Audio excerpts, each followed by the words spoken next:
എല്ലാവർക്കും ബ്രാൻഡ്ഫ്ലിക്സിന്റെ പുതിയൊരു വീഡിയോയിലേക്ക് സ്വാഗതം. ഇന്നത്തെ വീഡിയോയിൽ നമ്മൾ ഒരു ബ്ലാക്ക് ആൻഡ് വൈറ്റ് ഇമേജ് എങ്ങനെ കളറൈസ് ചെയ്യുക എന്നുള്ളതാണ് നോക്കാൻ പോണത്. നിങ്ങളിപ്പോൾ കണ്ടുകൊണ്ടിരിക്കുന്ന ഇമേജ് ഞാൻ ഓൾറെഡി കളറൈസ് ചെയ്ത് വെച്ചേക്കുന്ന ഇമേജ് ആണ്.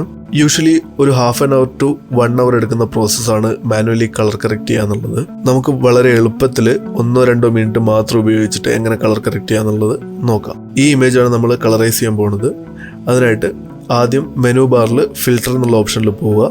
അവിടെ ന്യൂറൽ ഫിൽറ്റേഴ്സ് എന്നുള്ളൊരു ഓപ്ഷൻ കാണാം. നിങ്ങൾക്ക് ഈ ന്യൂറൽ ഫിൽറ്റേഴ്സ് എന്നുള്ള ഓപ്ഷൻ നിങ്ങൾക്ക് ഫോട്ടോഷോപ്പിൻ്റെ 2022 വേർഷൻ അല്ലെങ്കിൽ അതിന് മുകളിലോട്ടുള്ള വേർഷനിലാണ് അവൈലബിൾ ആയിട്ടുള്ളത്.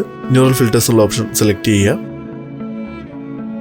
ഇങ്ങനൊരു ഇൻ്റർഫേസ് ആയിരിക്കും നിങ്ങൾക്ക് ന്യൂറൽ ഫിൽറ്റേഴ്സ് എന്നുള്ള ഓപ്ഷൻ സെലക്ട് ചെയ്ത് കഴിഞ്ഞാൽ കാണാൻ പറ്റുക.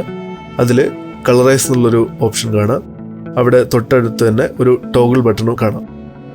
അത് ഓൺ ചെയ്ത് വയ്ക്കുക. ടോഗിൾ ബട്ടൺ ഓൺ ചെയ്താൽ ഫോട്ടോഷോപ്പ് തന്നെ ഓട്ടോമാറ്റിക്കലി ഫേസ് ഡിറ്റക്ട് ചെയ്തിട്ട് കളർ അപ്ലൈ ചെയ്യുന്നതാണ്. ഇതിൽ തന്നെ നമ്മൾ കുറച്ച് മാനുവലി കളർ കറക്റ്റ് ചെയ്യേണ്ടി വരും.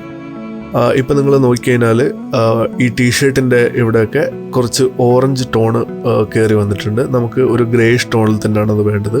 അതെങ്ങനെ ഫിക്സ് ചെയ്യാൻ നോക്കാം.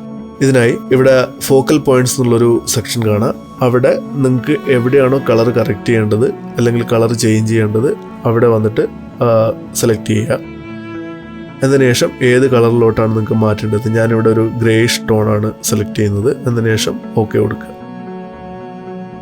നിങ്ങൾക്ക് ഇവിടെ കളർ ചേഞ്ച് ആയത് കാണാം. ഈ സെയിം കളർ എവിടെയൊക്കെയാണ് വേണ്ടത് അവിടെയൊക്കെ നമുക്ക് പിൻ ചെയ്ത് കൊടുക്കാം.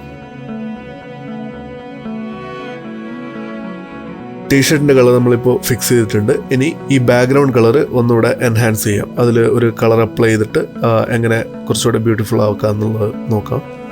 വീണ്ടും ബാക്ക്ഗ്രൗണ്ട് സെലക്ട് ചെയ്യുക. അവിടെ ഏത് കളറാണോ വേണ്ടത് ആ കളർ ചൂസ് ചെയ്യുക. ഞാനിവിടെ ഒരു പേർപ്പിൾ കളറാണ് സെലക്ട് ചെയ്യാൻ പോകുന്നത്. എപ്പോഴും അതിൻ്റെ ഒരു ലൈറ്റ് ടോൺ സെലക്ട് ചെയ്താൽ മതി. അത് ഭയങ്കര എൻഹാൻസ്ഡ് ആയിട്ടാണ് നമുക്ക് ഔട്ട്പുട്ട് കിട്ടുക. അപ്പം ഞാനൊരു പേർപ്പിൾ കളർ സെലക്ട് ചെയ്യാണ് ഇവിടെ. ഇപ്പം നമുക്ക് ഓൾമോസ്റ്റ് ഇമേജിൻ്റെ ഒരു ഔട്ട്പുട്ട് കിട്ടിയിട്ടുണ്ട്. എന്നതിന് ശേഷം ഓക്കെ ക്ലിക്ക് ചെയ്യുക. ഇനി ബാക്ക്ഗ്രൗണ്ടും ഫോർഗ്രൗണ്ട് സബ്ജക്റ്റും തമ്മിൽ നമുക്ക് ബ്ലെൻഡ് ചെയ്യണം. കാരണം ബാക്ക്ഗ്രൗണ്ടിൽ ഈ ഒരു ബ്ലൂയിഷ് ടോണ് നമുക്ക് ഫേസിൽ കുറച്ച് കൊണ്ടുവരണം. അതിനായിട്ട് ഫിൽറ്ററിൽ ക്യാമറ റോ ഫിൽറ്റർ എന്നുള്ളൊരു ഓപ്ഷൻ കാണാം. നിങ്ങൾക്ക് അത് സെലക്ട് ചെയ്യാം. ഇവിടെ കളർ എന്നുള്ള ഓപ്ഷനിൽ താഴെ ടെമ്പറേച്ചർ അഡ്ജസ്റ്റ് ചെയ്യാം. ഞാൻ കുറച്ച് ബ്ലൂ ടോണ് ആഡ് ചെയ്യാണ്.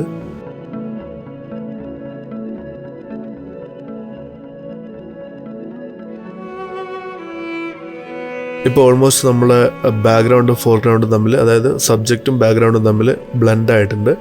അതിന് ശേഷം ഓക്കെ ക്ലിക്ക് ചെയ്യാം. ഇപ്പോൾ നമുക്ക് പ്രോപ്പറായിട്ട് ബ്ലെൻഡ് ആയിട്ടുള്ള ഒരു റിയലിസ്റ്റിക് കളർ കിട്ടിയിട്ടുണ്ട്. നമുക്കിനി ബിഫോർ ആൻഡ് ആഫ്റ്റർ നോക്കാം. ഇതായിരുന്നു നമ്മൾ യൂസ് ചെയ്ത ബ്ലാക്ക് ആൻഡ് വൈറ്റ് ഇമേജ്. അത് കളറൈസ് ചെയ്തതിന് ശേഷം ഇങ്ങനെയാണ് വന്നത്. ഈ വീഡിയോ നിങ്ങൾക്ക് എല്ലാവർക്കും ഇഷ്ടപ്പെട്ടു എന്ന് കരുതുന്നു. കൂടുതൽ ടിപ്സിനായിട്ട് നമ്മുടെ ചാനൽ സബ്സ്ക്രൈബ് ചെയ്യുക. അടുത്ത വീഡിയോയിൽ നമുക്ക് വീണ്ടും കാണാം. Until then, this is Arun from Brandflix signing off.